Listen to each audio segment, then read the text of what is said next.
welcome to another episode of Conversation with a Chef. I'm Jo Ritchie and I love sharing with you the conversations I get to have with talented and passionate chefs. It's the backstory, if you will, to the food they're putting up. I begin today by acknowledging the Wurundjeri Woiwurrung people of the Kulin Nation, traditional custodians of the unceded land where this conversation takes place, and I pay my respects to their elders past, present and emerging. On a wet, gloomy Melbourne day, Ronin Omakase was unexpectedly warm. Despite its concrete walls, brutalist lines and high ceilings, the room's inviting, with shelves lined with house-made ferments, persimmon for desserts, wombok and white kimchi, citrus cheong and fruit vinegars quietly developing behind the counter. Liam Lee cooks directly in front of 10 diners, tasting, adjusting and guiding the pace of the meal as it unfolds. After more than a decade cooking in Korea and Australia, including formative years feeding 70 soldiers 3 meals a day in the Korean Army and leading kitchens at Studio Amaro, Firebird and Waterside Hotel in Melbourne, Liam is introducing his own version of Korean omakase to Melbourne. The menu reflects his childhood, training and values, deeply Korean in flavour, grounded in Victorian produce and carefully balanced so that 10 courses feels generous but never overwhelming. In our conversation, he spoke candidly about the pressures of Korean hospitality culture, the challenge of building a career while raising a young family, and his determination to create a kitchen and an experience defined by respect, consistency, and care. Hi Liam, how are you? Yeah, very good, thank you. It's great to be here. It's a really miserable day outside. It's actually really warm inside Ronin Omakase. Even though it's concrete walls, it's that real brutalist interior design, but it's quite cosy. Yeah, I know, yeah, and then really high. It's, high it's ceilings. can be like feel not too small environments. Yeah.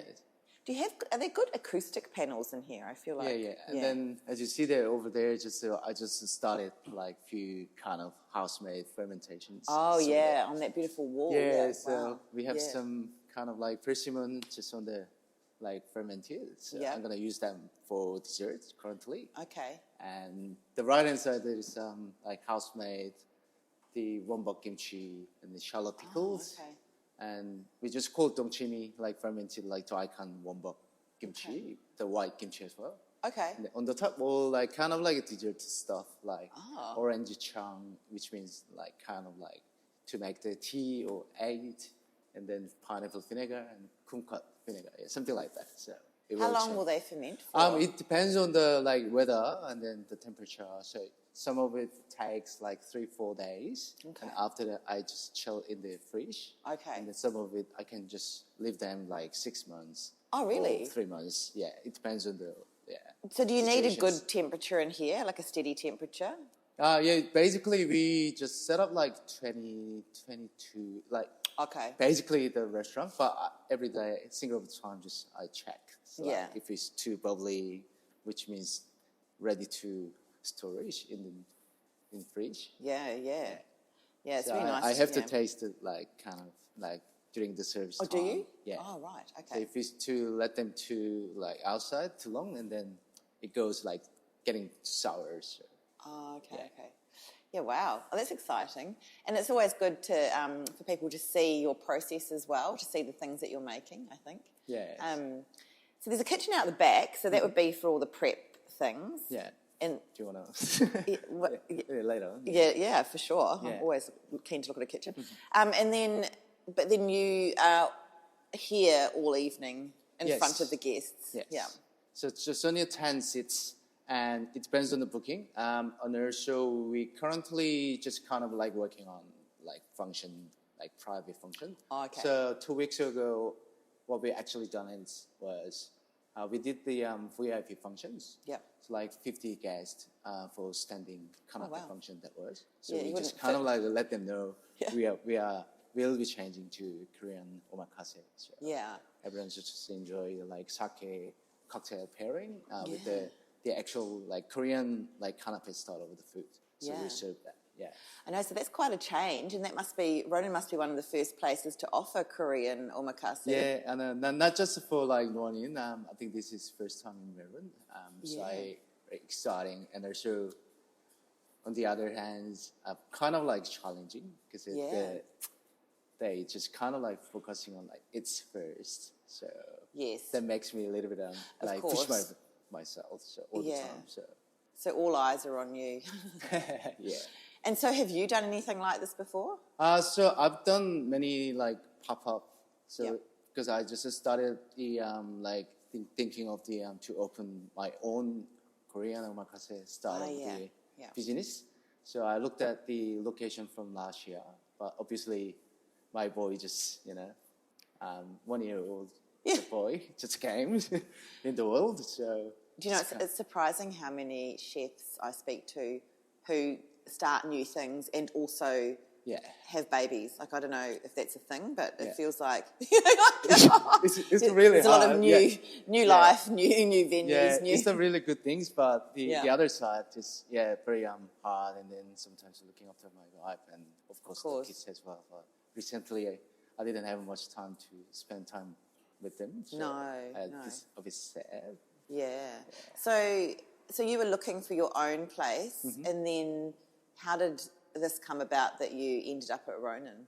So like I was thinking like not too big venue. Obviously, like I was thinking like 6 to 10 seats, not located in the city, but so I just worked like open team member as a head chef at the Waterside Hotel, the passport restaurant. Last year from last October. Oh.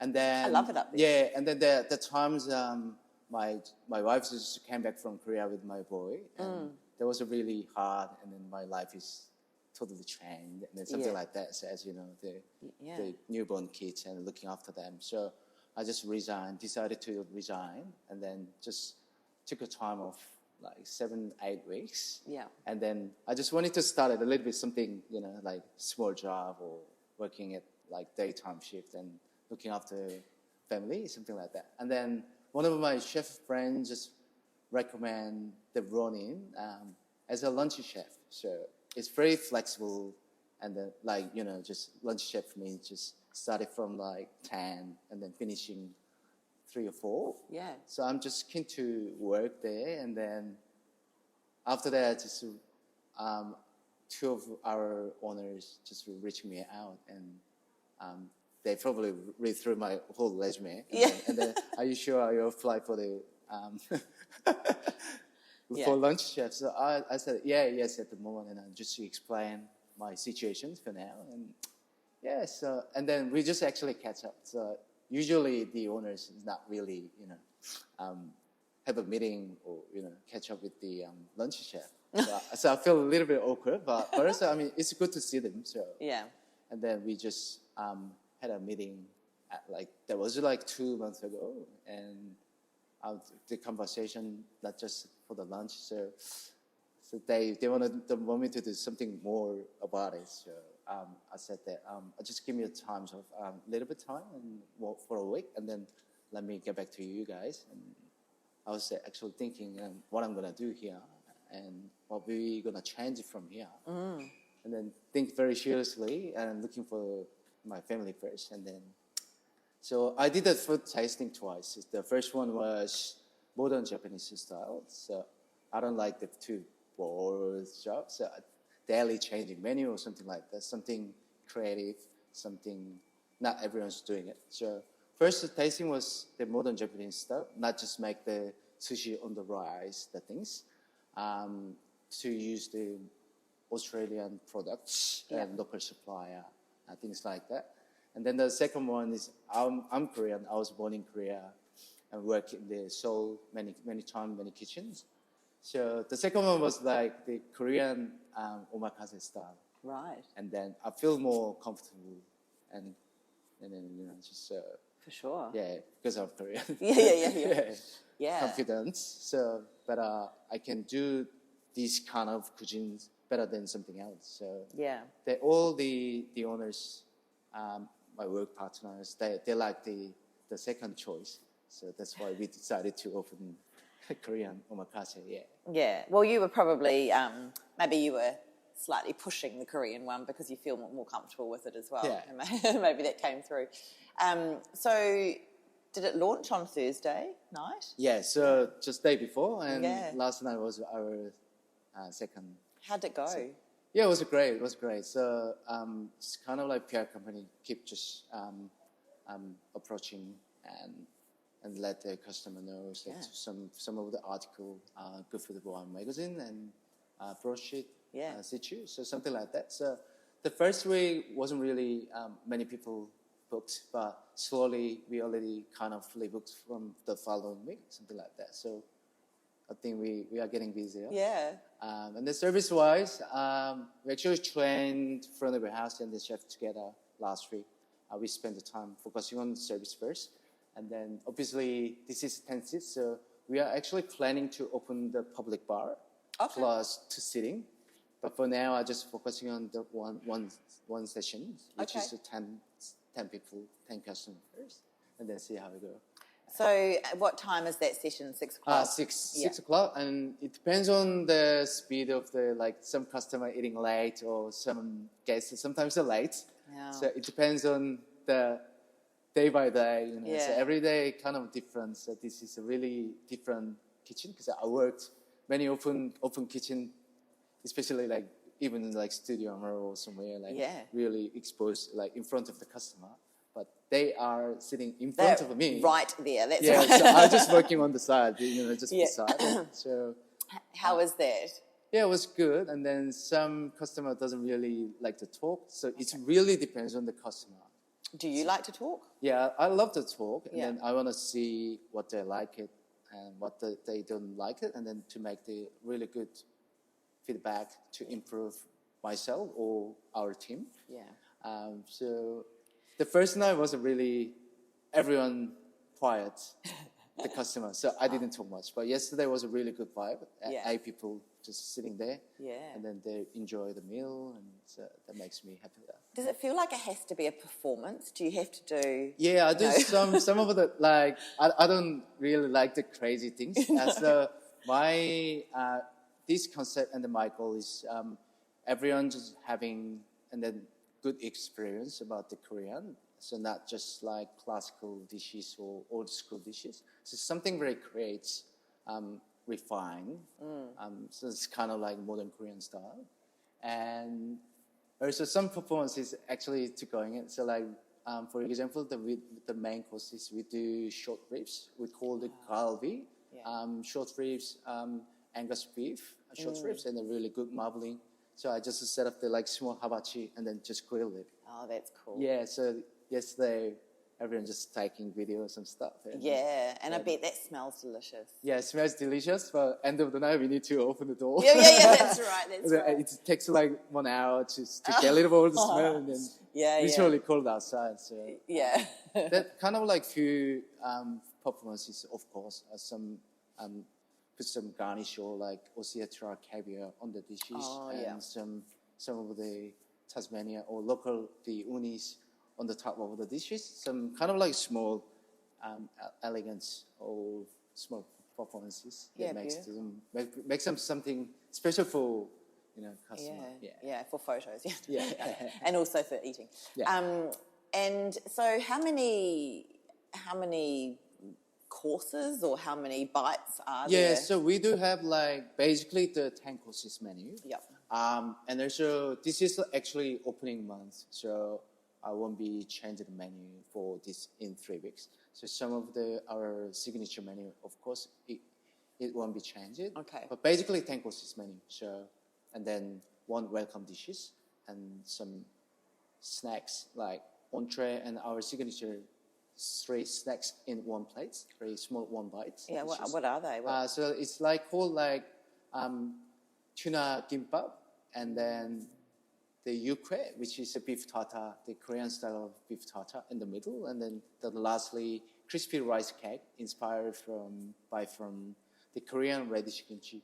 So it looks like a little bit fancy, but the taste is like taste of the Korea, the traditional Korea taste. Wow. And then the fish for the entree dishes, a little bit of kick flavor with the spiciness and like a little bit of using the local products. And dry aged fish, we're actually doing like 7 to 9 days of the dry aged fish onto the plates. And then with the main courses, before we do like snapper, like just pan frying with the pil sauce, with the doenjang, so soybean paste sauce.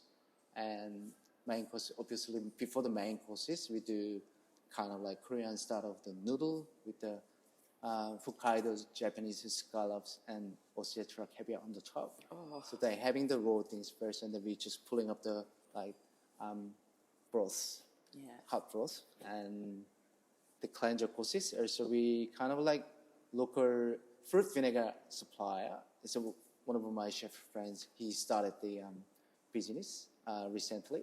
So we try to buy from them, and then we just kind of like let the customer know no artificial vinegar aid. We make that. So we kind of using the cleanser before the mains.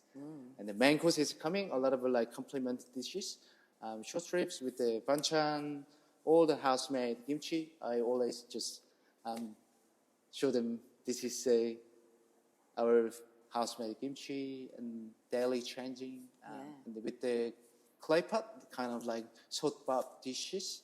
It's just like foie gras and pie mushroom on the season. So we just cook like really big like clay pot and then rice, and then we just kind of scoop it to serve individual the customer.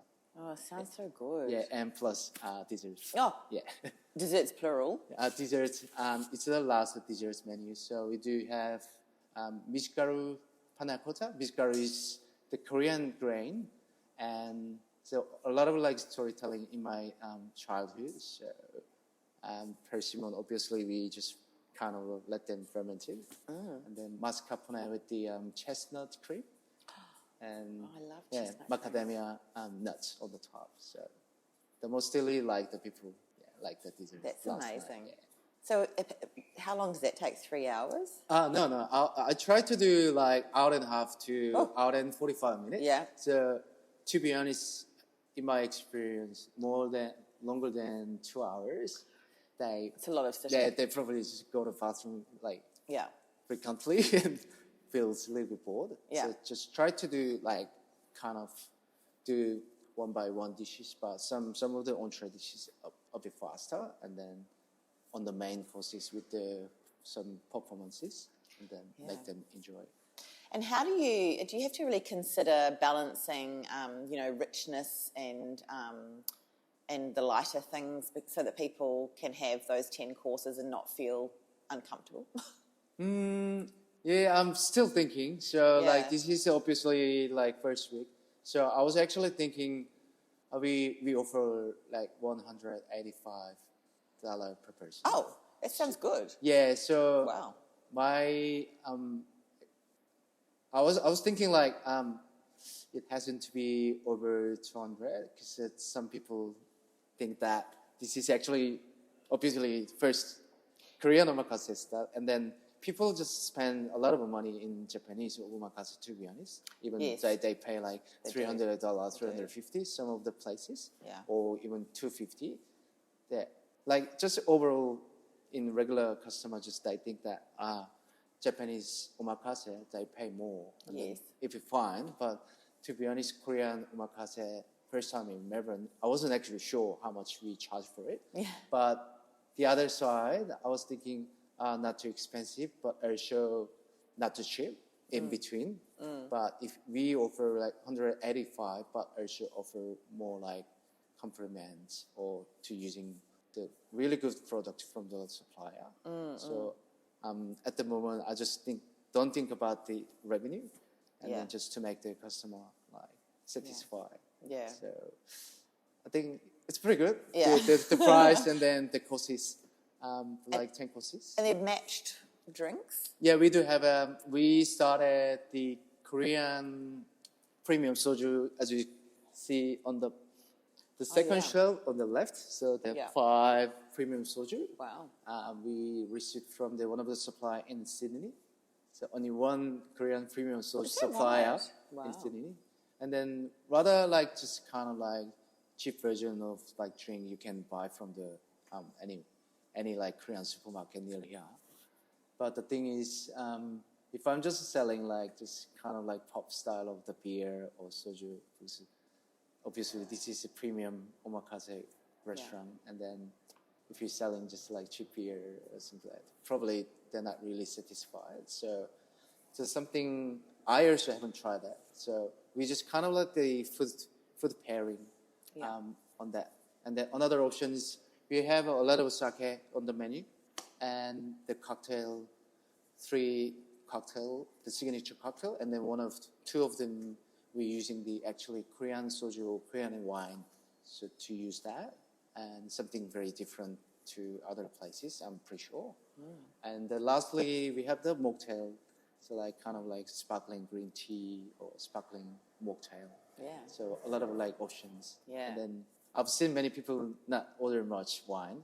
So I'm wine lover. Yeah. So we're gonna put on some more wine menu as well. Yeah. We're still holding a lot of wine. But Okay. still not really looking forward to Yeah. having wine with the like Asian. Yeah, that's cuisine. right. Yeah. Yeah. I can probably come and help you out with that, though. Yeah, I'm course, a wine of lover course, too. Yeah.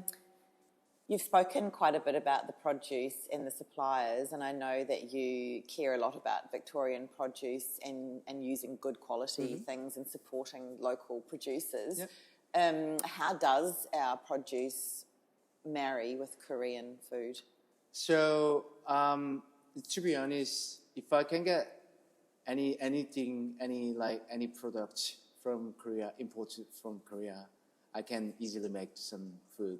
Pretty much same taste as when I was in Korea. But obviously, this is the Melbourne. I'm living in Melbourne, so I took more seriously because what I can do better to make some like dishes.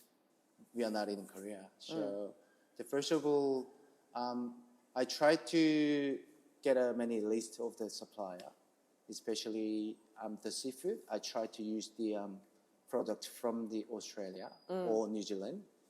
So I have the like 3 fish supplier as well. So I just try to contact them, which one is a really good offer and reasonable price, of course, and then good quality. Yeah. And vegetable wise, I have another 3 supplier as well. So it depends on the quality, what they have it. But sometimes I just go to market by myself. Okay. So like Springvale Market. Oh, wow, yeah. Or nearby my house, there is a really good Asian grocery. So they do have all the like green vegetable, something I can't actually get it from the supplier. So whenever I see, I buy myself and then just to make some dishes. So yesterday I bought some Asian spinach. That tastes really pretty much the same as Korean spinach. But if you order from the supplier, you can get just baby spinach, so which is totally different flavor to make our side dishes, banchan dishes. Yeah. So, and also I already started contact to one of my friends. She has a small garden in Bentley. So she had massive garden on the back area. So I actually contacted her a month ago, and then she started growing something else, what I wanted. Oh, wow, so you've got your own gardener. Yeah, that's good. yeah, kind of like white zucchini and some kind of like herbs. Wow. Something tastes very similar to Korean. Of course, it's totally different. Or especially, I really need that to use Korean perilla. So it's very different taste of the Japanese shiso or something like that. Okay. So once it's ready, I'll pick it up. Little bit health as well. Yeah. And then just to use that, our dish is good. Yeah. That's really interesting. Yeah. And I read that you've mentioned too that you've worked in a lot of places in Korea. So did you always know that you wanted to be a chef? Yeah. Yeah, becoming a chef, yeah. Always, yeah. So basically my major at uni was like sports. Oh. So I was doing like kind of exercise, especially when I was 20, I worked like lifeguard in Korea. So that kind of my major was like swimming. Yeah. And then to rescue the people. Wow. And then I started the first job as working at the like Korean pub, like just in general, like public like club, not club, but just pub restaurant. So I was doing front of a house, both front of a house and back of a house. And then there was a really busy place and 90 seats and then only 2 front of house. One me, one other is my friends. So working really hard, and then sometimes I just helping the back of the house. So especially one of the auntie, and she made some food sometimes. And then one of my favorite dishes was back then tteokbokki, which is a really crisp, spicy rice cake with some spicy sauces. And then one day she just cooked, and I just was shocked. Oh, I can't find this kind of taste in the town. So I'm really curious about how to make. And then I asked her end of the night, how can I make this one? And then can you teach me? And then she gave to me the recipe and then some demonstration. And then I went to just a small trip with my friends, and I just cooked them. Of course, it's totally different taste. So from the time I kind of this is how to make the dishes, and then that makes people happy. So that's why I'm just curious about thinking of becoming a chef back then. And then after that, I went to army. So in Korean, obviously we have to go to army. Yeah. So when you're 20, or yeah. Yeah, 21. 21. So spend the time a little bit working, and then uni, and then major as sports. And then I went to army. When I was 21. For 1 year or 2 years? 2 years. Yeah. Almost 22 months. Yeah. And so I just started as a cook. Yeah. So obviously the department was working for Big Tank. Yeah. But at some point they just changing my department to the chef as a cook. So that's why I started as a chef. So 2 years I spent the time, and I get the Korean cuisine certification. Studied really hard because I need to survive from the army. So study hard and always creating to make something dishes, and then work for 70 soldiers to make the dishes every day, single of times, 3 meals a day. Wow. For 70 soldiers? Yeah, and then 3 meals a day. What kind of food was it? Like Korea. Yeah. Very authentic style. Yeah. But also sometimes they serve the burger and some fried chicken. Yeah. Once a week or something but basically authentic Korean food. Always rice comes with the soup. Always need 3 side of dishes every single day, 3 meals. Yeah. So I learned a lot and I studied a lot. Yeah. And after that, 1 year, I take seriously what I'm going to do in the future. So I decided to just become a chef. So after finish the army, I just get a job straight away as the big kitchen, 250 seats, Korean traditional fine dining restaurant in Seoul. Wow. And then I just started with the 16 senior chef. Yeah. Wow. When I was 23. Okay. The actual full-time job, yeah. Right. So you kind of went from, 0 to a lot. And what can you remember what you liked about it? What drew you to making that your career? What did you like about cooking? So I only think in the past 16, 17 years, only one time I didn't like that. So rest of the time, so I don't actually like the too boring jobs. So I'm kind of creative personality. Of course, all my previous workplace, they have their own rules or something, expectation from the owners or something expectation from the chef. So I also learned a lot of things, a lot of cuisine in the past decade. But back then, I always wanted to try to learn something new. So that makes me really something create to use the new ingredients on my dishes. And then the other side is when I see the customer having the meal enjoy, I can see their face directly, especially working in the open kitchen. Yeah. So that makes me really happy. And even small house party or go to camping, I can cook and then I just makes everyone feels happy and comfortable. This is the main things. Yeah. Becoming a chef. I know, so good. Yeah. And what brought you to Melbourne? What? Why did you come to Melbourne? So it's actually a funny story. So after finishing army and I worked in Korea in Seoul a couple of years, and then the Korea, I did enjoy working as a chef in Korea, but sometimes just working like 6 days a week. Yeah. And then holiday only 5 days yearly. What? And long days? Only 5 days. So which is like 2 days in like during the Christmas period. Yeah. And then another one is like a Chinese New Year, like Korean. Like 5 days? Yeah. So overall only 2 days on the. We wouldn't cope, would we, Australians? Yes. No. Yes, usually December or January, like 2 to 3 days off. Dear. And then another one's the middle of September, August. Wow. Only not just that things. Of course, nowadays many changes. This is a new generation. Yes. But back then, working 6 days a week, starting from 9 to 11 or something like that. So I never counting like 70 hours a week or 80 hours a week. Doesn't really matter because I didn't actually know that. I was a gourmet chef. to CDP level. And then when I get a day off, one of my head chef or my senior chefs just call me, Liam, end of the night, we just catch up. We just kind of like start party or start drink. So you should come. So there is no day off for me.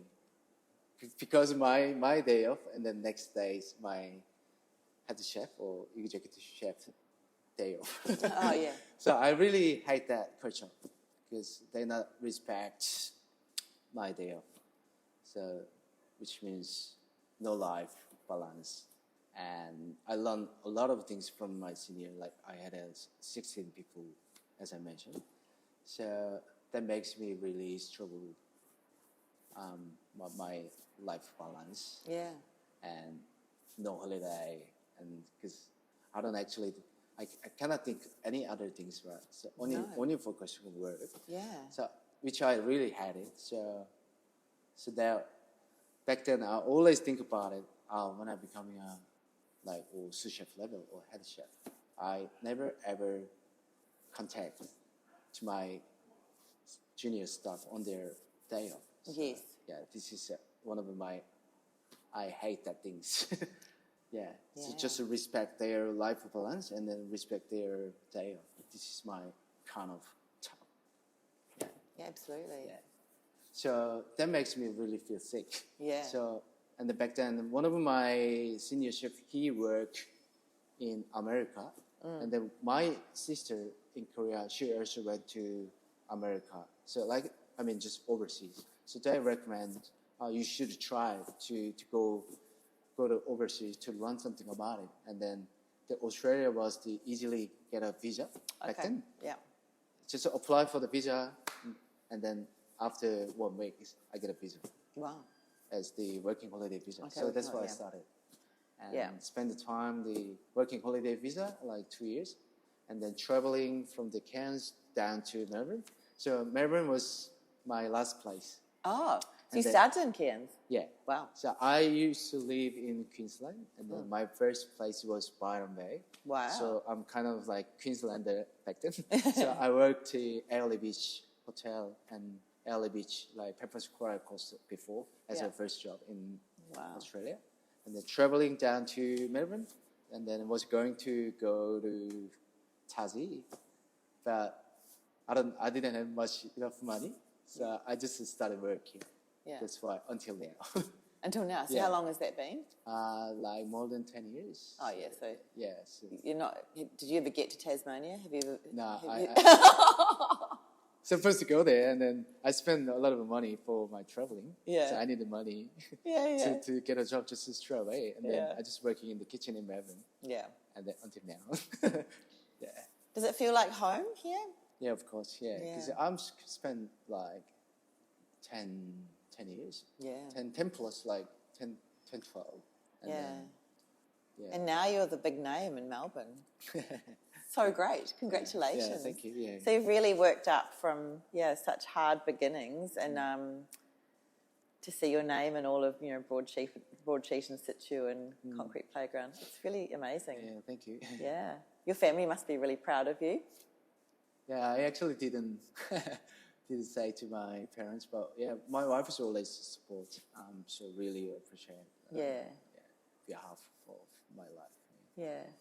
And what are you looking forward to in the next, few months of being at Ronin? So I'm focusing on the quality and consistency, the flavor. Well, basically, some of the menu we are doing the fermentation, which is a really hardest part. So it depends on the weather, it depends on the storage, as I mentioned. Yeah. So for the guest experience, of course, it's important, but also, first of all the food, it has to be same flavor and consistency. So this is my first challenging and goal as well. And then working closely with the local supplier, and especially starting from the small garden, right? So I just need to quality and to receive the same products. That was my second goal. And then in the future, as I mentioned, we are planning to open the public bar as well. Yeah. So we just set up the standing bar. Okay. Yeah, and then to extend some more sheets. Of course, if you've got enough staff level training, I will do 2 sessions instead of 1 session. Yeah, right. Yeah. So this is our planning. Yeah, great. So just want to see, especially opening week. So maybe last week of May, and then we need to just focusing on have a chat with the owners or as a team and see how it goes. And something need to improve, and we can do better in July or June. Yeah. Yeah. So great. All the best with that. Just to finish with, Liam, I usually ask this question because you've really had the full journey, and now you're head chef of this remarkable omakase. What would your advice be to a young person starting out as a chef? So I have one junior chef work with me currently, and then I used to work a lot of junior chef. I personally like to train the young generation people. So some advice for me is, of course, if they are respect the 3 things, working as a chef, they will be fine. They are going to work somewhere else. They'll be fine. The first of all, they're clean, and then the second one's like respect each other and responsibility, and then the third one's like kind of time management, like on time. So that 3 things is very important on their life. So if they keep that in their mind, of course everyone just working harder. So, and it depends on the personality or just chef's level. So I would just advise that 3 things, keep in their mind, and then they will be a really good chef. So. They're really good 3 things. Maybe the dining public need to have those 3 things as well, because I think there should be an etiquette for coming to omakase. People can't be coming late. Yeah. So I think we need to train up the diners with those 3 things too. Yeah, so really, I mean, the first night there was really struggles because in the past we usually just try to cut down 6:15. So once the 6:15 there is no customer, no show, or we try to call them. Otherwise, the rest of the people just waiting. Even to take the drink order, it takes only 5 to 10 minutes. So they're just doing nothing. No, that's right. right. So isolated. So even Thursday was a little bit rude. Customer just came in, and then they didn't pick up the phone. There was 6:15, and then they just came in 6:30, and didn't say anything. Not apologize. Even I just tried to say good evening and good evening twice, and they just ignore me as well as our staff. So very weird. Sometimes the kind of customers, the rest of the customer really good, and they were enjoying. It's so strange to me that people would behave like that in a hospitality setting. Yeah. Because it's all about, as you say, enjoyment and conviviality, and especially when you're standing right there. You don't go to omakase and not say anything. Yeah, for sure. Wow. And sometimes just young groups, they just watching on mobile phone 2 hours. I know. And they're not having the meal. They're just playing the game. Not Playing the respect, game. not interesting about what I'm doing, what I'm making. So that's hard. That makes me feel really sad. Of course. Yeah, so I just kind of like try to change that culture, but this is not my choice, right? Yeah. It's all random people to make the cooking. So I cannot do much things. No, you can only, you can walk up to that mark, and then that has to be accepted. Well, I'm That's just right. expecting the people to behave like, a good manner, or respect people, or respect our stuff. That makes our environment I agree.